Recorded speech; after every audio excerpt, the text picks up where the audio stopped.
다 함께 사도신경 하심으로 2022년도 10월 18일 화요일 온라인 아침 기도에 하나님께 올려드리겠습니다. 전능하사 천지를 만드신 하나님 아버지를 내가 믿사오며 그 외아들 우리 주 예수 그리스도를 믿사오니 이는 성령으로 잉태하사 동정녀 마리아에게 나시고 본디오 빌라도에게 고난을 받으사 십자가에 못 박혀 죽으시고 장사한 지 사흘 만에 죽은 자 가운데서 다시 살아나시며 하늘에 오르사 전능하신 하나님 우편에 앉아 계시다가 저리로서 산자와 죽은 자를 심판하러 오시리라. 성령을 믿사오며 거룩한 공예와 성도가 서로 교통하는 것과 죄를 사하여 주시는 것과 몸이 다시 사는 것과 영원히 사는 것을 믿사옵나이다. 아멘. 찬송가 279장 찬송하시겠습니다. 인내하신 곳에 주여 내가 비오니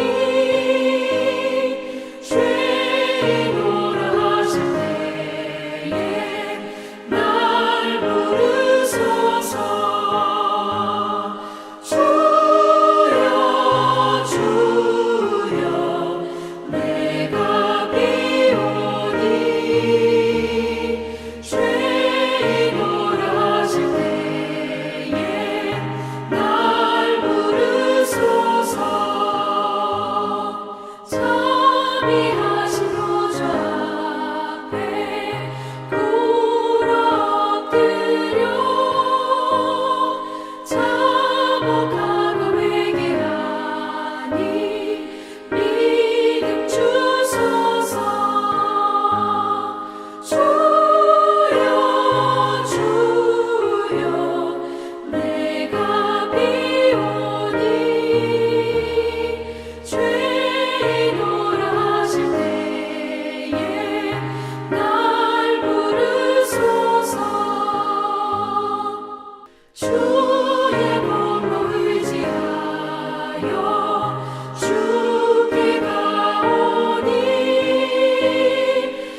하나님 아버지 감사합니다. 오늘도 또 새로운 화요일 하루를 허락하시고 오늘 하루도 주님께서 저들을 말씀을 통해서 붙들어 주시고 또 말씀을 통해서 저희들의 영혼을 보호해 주시려고 오늘도 말씀 앞에 불러주심을 감사합니다. 주님 부르심에 순종함으로 나왔사오니 오늘도 베푸시는 말씀을 통해서 주님께서 어떤 길로 인도하시는지 바르게 깨닫게 하시고 우리가 깨달은 바대로 철저하게 순종하며 나갈 수 있도록 주님께서 저들의 심령을 붙들어 주셔서 하나님 오늘 하루도 주님께서 예비하신 하늘의 은혜로만 충만한 가운데 승리의 삶을 살게 하옵소서. 감사드리오며 우리 주 예수 그리스도의 이름으로 기도드리옵나이다. 아멘. 자, 이 시간에 하나님이 주시는 말씀은 사무엘하 12장 1절부터 14절까지 말씀 보겠습니다. 자, 화면을 보시면서 1절부터 함께 합독하시겠습니다. 여호와께서 나단을 다윗에게 보내시니 그가 다윗에게 가서 그에게 이르되 한 성읍에 두 사람이 있는데 한 사람은 부하고 한 사람은 가난하니 그 부한 사람은 양과 소가 심히 많으나 가난한 사람은 아무것도 없고 자기가 사서 기르는 작은 암양 새끼 한 마리뿐이라. 그 암양 새끼는 그와 그의 자식과 함께 자라며 그가 먹는 것을 먹으며 그의 잔으로 마시며 그의 품에 누움으로 그에게는 딸처럼 되었거늘 어떤 행인이 그 부자에게 오매 부자가 자기에게 온 행인을 위하여 자기의 양과 소를 아껴 잡지 아니하고 가난한 사람의 양새끼를 빼앗아다가 자기에게 온 사람을 위하여 잡았나이다 하니 다윗이 그 사람으로 말미암아 노하여 나단에게 이르되 여호와의 살아계심을 두고 맹세하노니 이 일을 행한 그 사람은 마땅히 죽을 자라. 그가 불쌍히 여기지 아니하고 이런 일을 행하였으니 그 양새끼를 4배나 갚아 주어야 하리라 한지라. 나단이 다윗에게 이르되 당신이 그 사람이라. 이스라엘의 하나님 여호와께서 이와 같이 이르시기를 내가 너를 이스라엘 왕으로 기름 붓기 위하여 너를 사울의 손에서 구원하고 내 주인의 집을 내게 주고 내 주인의 아내들을 내 품에 두고 이스라엘과 유다 족속을 내게 맡겼느니라. 만일 그것이 부족하였을 것 같으면 내가 내게 이것저것을 더 주었으리라. 그러한데 어찌하여 내가 여호와의 말씀을 업신여기고 나보기에 악을 행하였느냐. 내가 칼로 햇사람 우리아를 치되 암몬 자손의 칼로 죽이고 그의 아내를 빼앗아 내 아내로 삼았도다. 이제 내가 나를 업신여기고 햇사람 우리아의 아내를 빼앗아 내 아내로 삼았은즉 칼이 내 집에서 영원토록 떠나지 아니하리라 하셨고 여호와께서 또 이와 같이 이르시기를 보라 내가 너와 내 집에 재앙을 일으키고 내가 내 눈앞에서 내 아내를 빼앗아 내 이웃들에게 주리니 그 사람들이 내 아내들과 더불어 백주에 동침하리라. 너는 은밀히 행하였으나 나는 온 이스라엘 앞에서 백주에 이 일을 행하리라 하셨나이다 하니 다윗이 나단에게 이르되 내가 여호와께 죄를 범하였노라 하매 나단이 다윗에게 말하되 여호와께서도 당신의 죄를 사하셨나니 당신이 죽지 아니하려니와 이 일로 말미암아 여호와의 원수가 크게 비방할 거리를 얻게 하였으니 당신이 낳은 아이가 반드시 죽으리이다 하고 아멘. 여러분 우리가 믿는 하나님은 사랑의 하나님이십니다.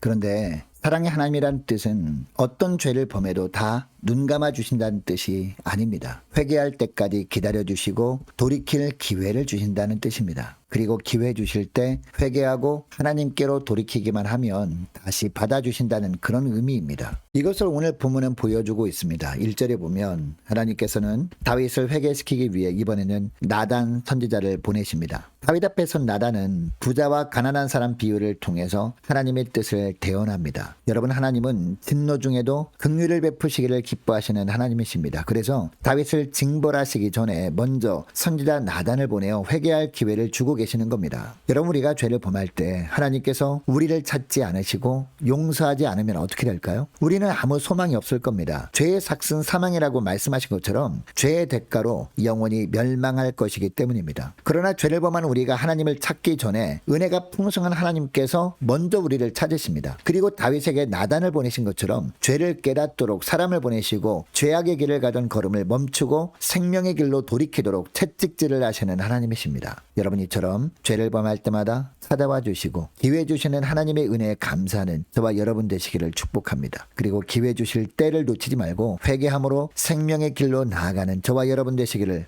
주의 이름으로 축복합니다. 여러분 그러면 이처럼 우리에게 하나님께서 기회를 주실 때 우리는 그 하나님께 어떤 반응을 보여야 할까요? 첫째로 우리 눈에 있는 들보를 빼는 겁니다. 왜냐하면 이 들보를 빼내지 않으면 아무리 하나님이 말씀하셔도 그 말씀을 통해 내 허물은 보지 못하고 다른 사람을 정죄만 하게 되기 때문입니다. 자 5절에 보면 다윗은 나단이 부자와 가난한 자에 대한 이야기를 하자 크게 노합니다. 부자가 나그네를 자신에게 있는 것으로 대접하지 않고 가난한 자에게 하나밖에 없는 암양 새끼를 빼앗아서 그것으로 대접했다는 것은 너무나 악한 범죄 행위였기 때문이죠. 여러분 다윗이 이처럼 대노했던 이유가 무엇입니까? 이 비유가 자기 이야기인 줄 몰랐기 때문입니다. 여러분 다윗은 이 비유를 들으면서 분노할 자격이 없었습니다. 자기는 이 부자보다 더한 죄를 범한 가운데 있었기 때문입니다. 충신 우리아의 아내를 빼앗았을 뿐 아니라 우리아를 죽이기까지 하는 더 흉악한 죄를 범한 다윗이었습니다. 그러니까 다윗은 자기 눈 속에 있는 들보는 깨닫지 못하고 남의 눈에 있는 티끌에만 민감하게 반응을 보인 겁니다. 여러분 우리에게 하나님께서 회개할 기회를 주실 때 하나님께 대한 가장 기본적인 태도가 무엇입니까? 우리 눈에 있는 들보를 먼저 빼내는 겁니다. 그렇지 않으면 늘 이 들보 때문에 다른 사람의 티가 더 크게 보여서 다른 사람만 판단하려고 할 뿐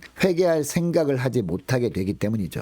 여러분 이것을 기억하시고 주님의 말씀이 임할 때 그 말씀을 가지고 형제를 비판하고 정죄하는 자세는 철저하게 내려놓고 말씀을 내 삶에 비추어 보고 회개의 기회로 삼는 저와 여러분 되시기를 주의 이름으로 축복합니다. 자 둘째로 하나님이 이미 풍성하게 주셨음을 기억하고 자족하는 겁니다. 자 7절부터 보면 나단은 자기가 말한 내용에 나오는 부자를 향해 화를 내는 다윗에게 그 부자가 바로 다윗 당신이라고 하나님의 말씀을 대언합니다. 그리고 7절 하반절부터 보니까 하나님께서 그동안 다윗에게 얼마나 풍성한 은혜를 주셨는지 자세하게 말합니다. 하나님께서 기름 부어 이스라엘의 왕으로 삼아주셨고 사울의 손에서 구해주셨고 왕궁과 아내들도 품에 안겨주셨고 만일 이것도 부족하다면 무엇이든지 하나님께서 더 주셨을 것이라는 내용입니다. 그런데 9절에 보니까 나단 선지자가 다윗에게 계속 말합니다. 그런데 왕이 이것에 만족하지 못하고 어찌하여 하나님의 말씀을 업신여기고 하나님 보시기에 악을 행하였느냐라고 합니다. 즉 칼로 햇사람 우리아를 치되 암몬 자손의 칼로 죽이고 그의 아내를 빼앗아 아내로 삼는 악행을 저지른 것을 이 나단 선지자가 드러낸 겁니다.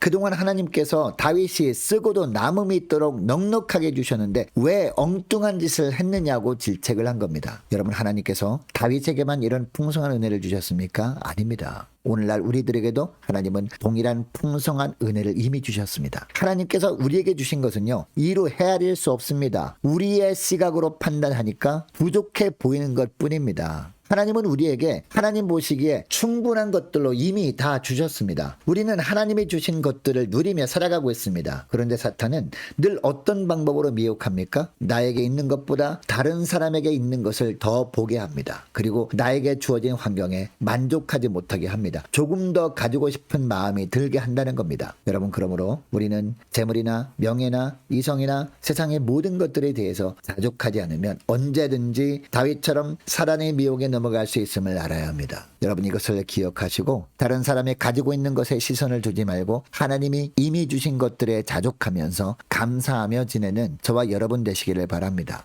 그리고 셋째로 죄의 결과가 얼마나 비참한지를 깨닫고 빨리 회개하는 겁니다. 10절부터 보면요, 하나님은 나단 선지자를 통해서 다윗에게 다윗이 범한 죄의 결과가 얼마나 비참할지에 대한 말씀을 하십니다. 10절 하반절에 가보면 뭐라고 합니까? 칼이 내 집에서 영원토록 떠나지 아니하리라 라고 하십니다. 11절 중반절부터 보면 뭐라고 하십니까? 보라, 내가 너와 내 집에 재앙을 일으키고 내가 내 눈앞에서 내 아내를 빼앗아 내 이웃들에게 주리니 그 사람들이 내 아내들과 더불어 백주에 동침하리라 라고 하십니다. 다윗 당대뿐만 아니라 다윗의 후손 대부분이 전쟁과 살인사건에 휘말려 들게 된다라는 겁니다. 그리고 13절부터 보니까 이 말씀을 듣고 다윗은 즉시 회개합니다. 그리고 하나님은 나단을 통해서 죄를 범한 다윗의 죄를 사해 주신다고 말씀하십니다. 하나님께 죄를 범한 자는 하나님께서 생명을 걷어가 버리시는데 다윗은 살려주시겠다라는 겁니다. 여러분, 다윗의 인생을 보면요, 나단 선지자가 다윗에게 한 말 그대로 다 이루어지거든요. 다윗의 아들들 사이에서 죽고 죽이는 일이 벌어지잖아요. 그리고 다윗이 가장 사랑하던 아들 압살롬이 쿠데타를 일으켰을 때 어떻게 되었습니까? 이 압살롬이 다윗의 후궁들과 백주에 동침하는 끔찍한 일을 저지릅니다. 그리고 솔로몬 이후에 이스라엘 통일 왕국이 남북으로 분열되어서 서로 반목하게 된 것도 어떻게 보면 다윗이 범한 죄악 때문이었음을 볼 수 있습니다. 여러분, 모든 범죄는 사람의 눈을 피해 은밀하게 저질러질 수는 있습니다. 그러나 하나님 앞에서 그 모든 죄악은 결코 숨겨질 수 없고 다 드러난다는 것을 오늘 본문은 보여주고 있습니다. 여러분, 죄악을 범했어도 물론 회개하면 하나님이 용서해 주시기는 합니다. 그러나 그 죄악에 대한 대가를 이 땅에서 반드시 치르게 하시는 하나님이라는 것을 다윗의 삶을 통해서 깨닫고 다시는 그런 죄를 범하지 않도록 하시기 위함입니다. 여러분, 이것을 기억하시고 죄를 범한 일이 있으면 빨리 회개할 뿐만 아니라 삶 가운데서도 단호하게 죄된 습성을 끊어버리는 저와 여러분 다 되시기를 주의 이름으로 축복합니다. 오늘 말씀을 기억하며 오늘 기도할 때 이렇게 기도했으면 좋겠습니다. 하나님, 죄악 중에 있을 때도 회개할 기회를 주시는 하나님께 감사하며 이제는 주님이 말씀하실 때 그 말씀을 다른 사람을 정죄하는 데 사용하지 않고 늘 저의 삶을 말씀에 비춰보고 회개의 자리로 나아가게 하옵소서 간절히 기도하길 원합니다. 또 기도할 것은요, 주님이 이미 풍성한 것을 주셨음을 기억하고 자족하며 살게 하시고 죄의 결과의 비참함을 기억하고 죄를 철저히 회개함으로 용서받을 뿐 아니라 삶 속에서 죄의 습관을 단호하게 끊게 하옵소서 간절히 기도하길 원합니다. 계속 기도할 것은 우리 교회가 모이기를 힘쓰는 교회 되게 하옵소서, 기도와 전도에 힘쓰는 교회 되게 하옵소서 간절히 기도하기를 원합니다. 유초등부 중고등부 청년부를 위해서 각 구역과 남녀 전도회를 위해서 그리고 연말 준비를 위해서 함께 기도하기를 원하고요. 많은 환우들 위해서 기도해 주시기 바랍니다. 군복무 중인 이시훈 형제를 위해서 함께 기도하기를 원하고 수능을 준비 중인 우리 자녀들을 위해서 함께 기도하기를 원합니다. 우리 성교사님들 가정마다 위해서 함께 기도하기를 원하고, 나라와 민족을 위해서 우리 함께 가는 교회 앞날을 위해서 저와 여러분이 가지고 나온 기도 제목을 놓고 우리 함께 기도하기를 원합니다. 기도하겠습니다.